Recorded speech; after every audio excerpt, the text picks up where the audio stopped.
sometimes spiritual advisor. He's hard-headed.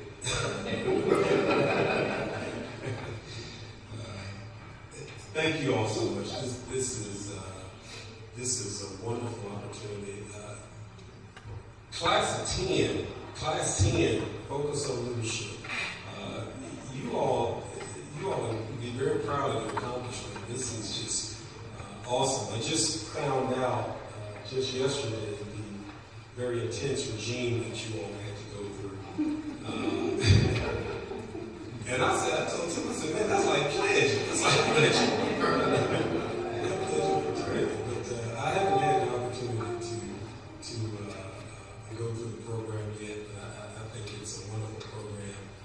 I did get a chance to take a look at the who's who list of past participants in the program, and it's just an incredible list of leaders in this community that are on this, that have gone through this organization. I commend the Ledger also for doing what they did. Spiritual known him for quite some time, and this is just indicative of this type of leadership. So, Skip, thank you for coming tonight, and thank you for those kind words and all that the Ledger does for our community. We really are very appreciative of what you do for our community. Let's give the Ledger a hand.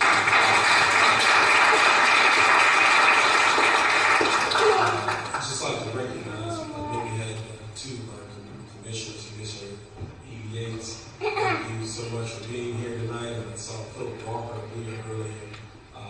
But let's give our commissioners to lead our city, a wonderful city. And so I know you all tonight you all are plumb excited tonight. It's probably y'all probably feel about like my kids felt yesterday when they came home from school, last day of school. It is over.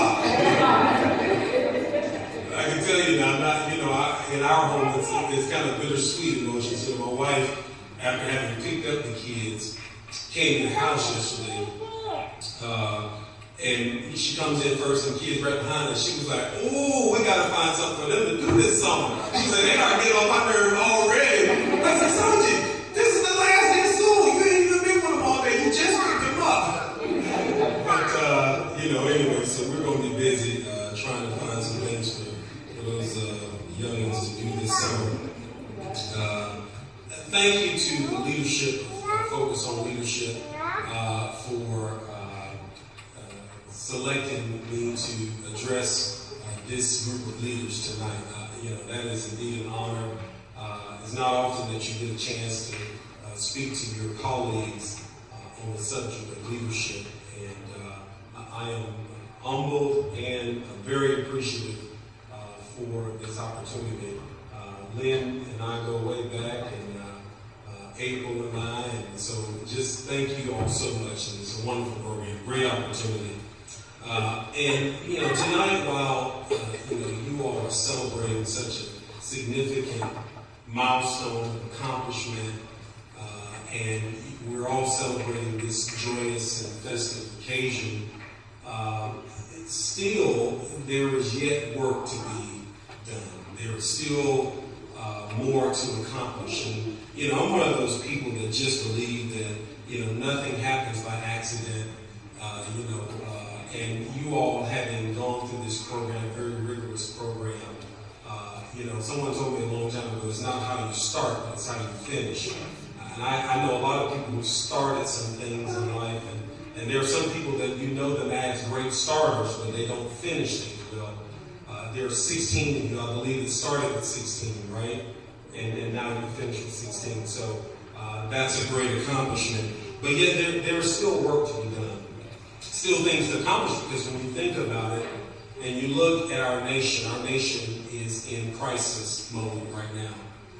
We have crisis situations in the Gulf right now. I don't know how many times we've prayed about, please, somebody just put a cap on that. Because when you think about the consequences, as far-reaching consequences behind just that supply of just oil just gushing out to the Gulf.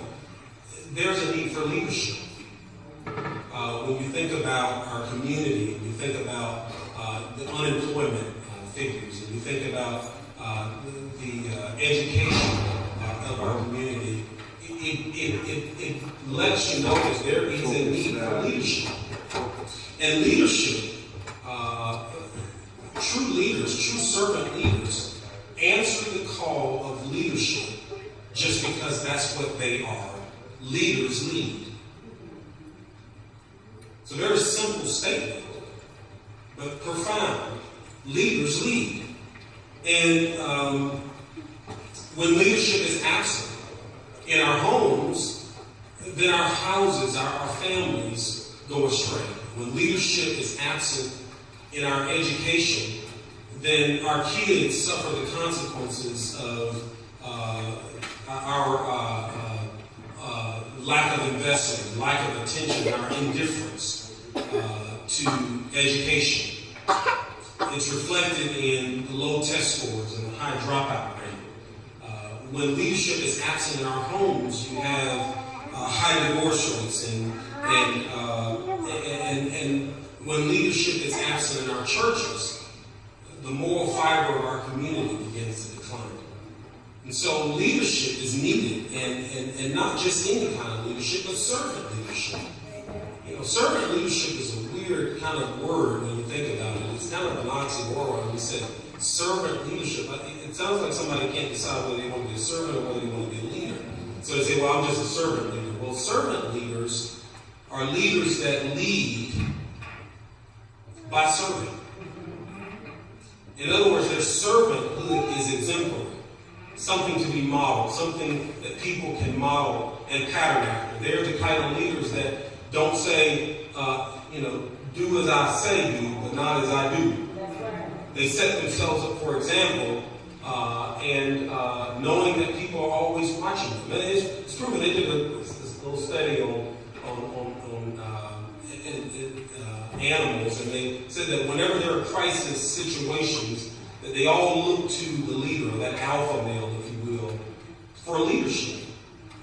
And our organizations and our countries and our community is crying for leadership. And so I challenge you, Class 10, to lead. Now, leaders, servant leaders, are exemplary leaders, but they're also passionate leaders. I'm reminded of a young lad named David. And David one day was sent to his brothers to go and give them some food and some water while they were fighting against the Philistine army. They were representing the armies of Israel. And David just happened there, and he's there, and he's bringing food and water, but he notices that this giant is devil dog daring the armies of Israel to even move. And had done this for 40 days and nobody would even move. And David looked at this giant and he looked at the army and he said, who is this uncircumcised Philistine that he would dare to defy the armies of the living God? Who is this? And what shall be done for the man that will slay this giant?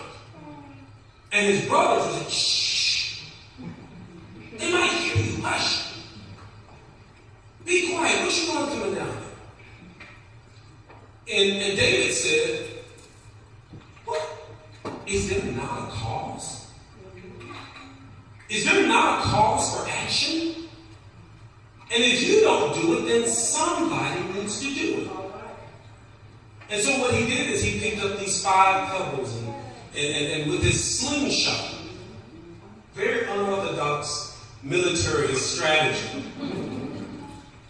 and he slays this giant with 5 something action. All it took was 1.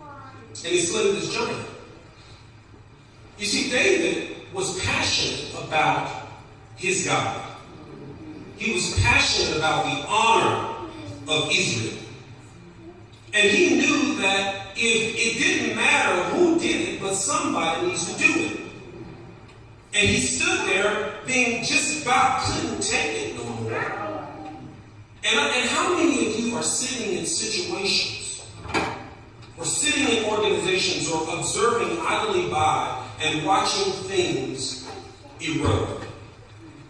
And on the inside of you, you got the can't help it. I mean, it's just something in you. You're saying, somebody need to do something. This is terrible. So please, somebody. But that somebody is you.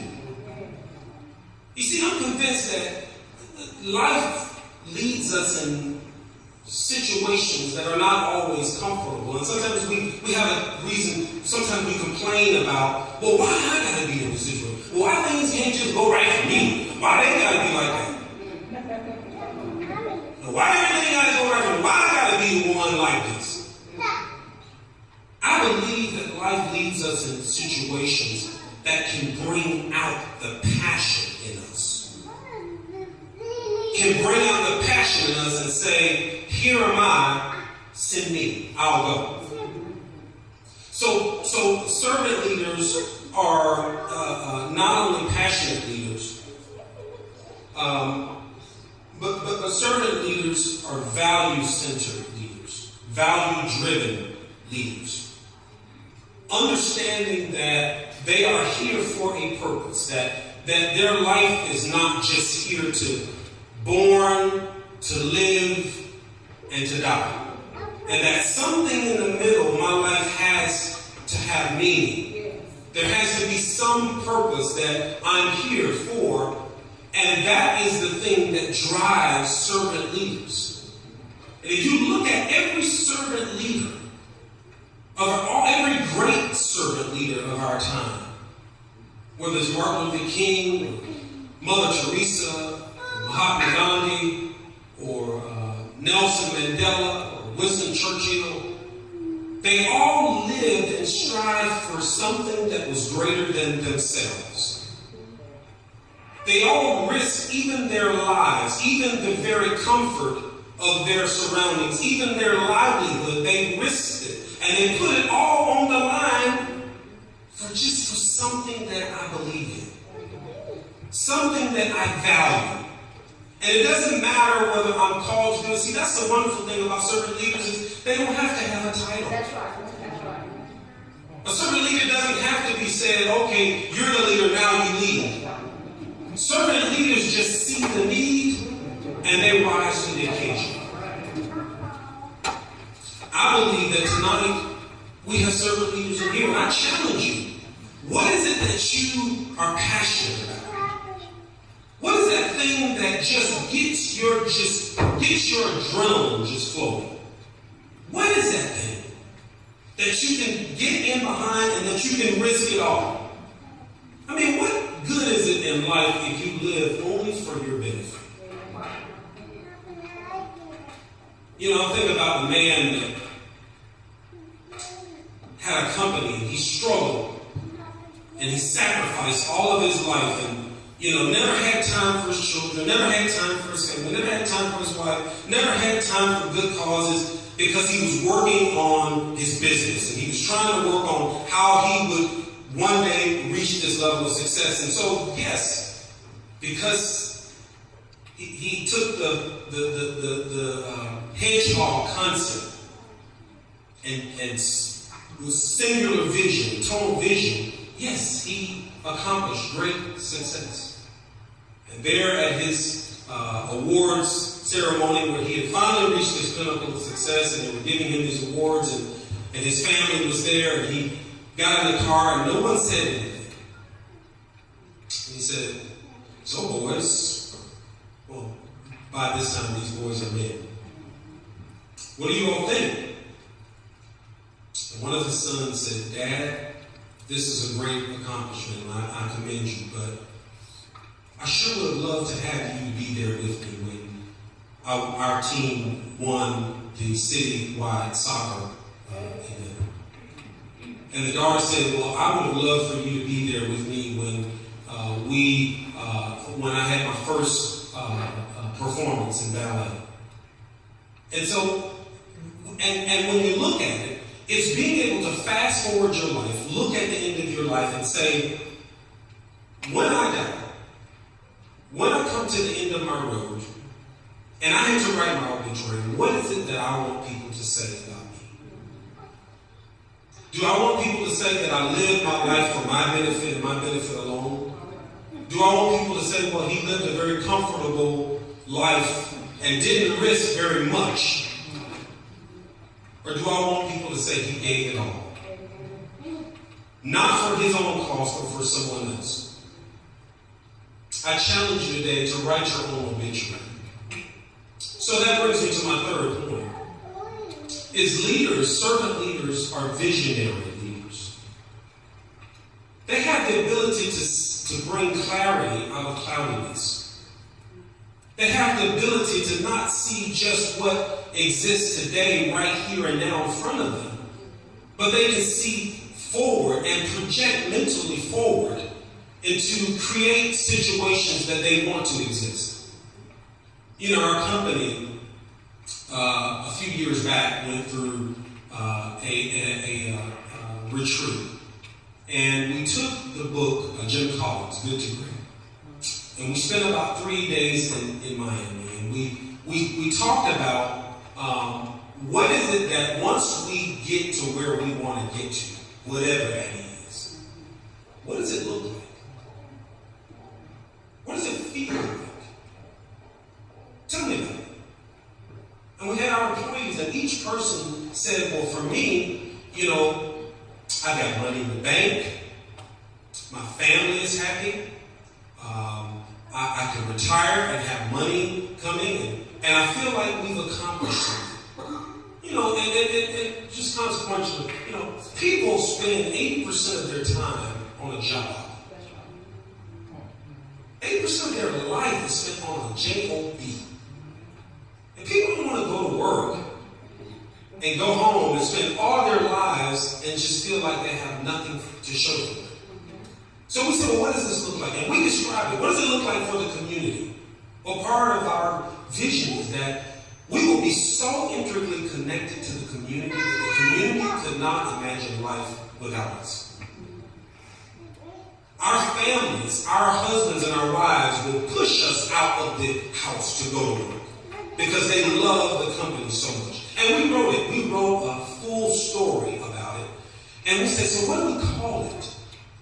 Somebody said, wow, that's just amazing. This is like something far, far away. We said, well, what is far, far away? Somebody said, Hong Kong. And we said, we'll call it Hong Kong. And so we went back and we had shirts made and we started, and we introduced new language and new culture to our organization. We called it, We're Going to Hong Kong. And when we say we're going to Hong Kong, we all know what that means because individually it means something to each person. Having vision is being able to make that projection, to create your future, and to be able to come back to your present and say, okay, now what really matters? Because sometimes we have a tendency, there are a lot of good causes. And sometimes we can get caught up into too many causes, and we're not really effective at anything. So it's being able to quit. You know, I've heard this thing, people say, winners never quit and quitters never win. Well, that's all. Winners quit all the time, they just know what to quit. They quit the right things. And they concentrate and focus on their energies on the right things. So I challenge you today, Class 10, Focus on Leadership, to become passionate, value-driven, focused, visionary leaders. Be all that you can be. Maximize your dreams. Write your obituary. Write your script. Write your future. Grab your future and bring it into today and act as if it's already so and walk in it. Thank you very much.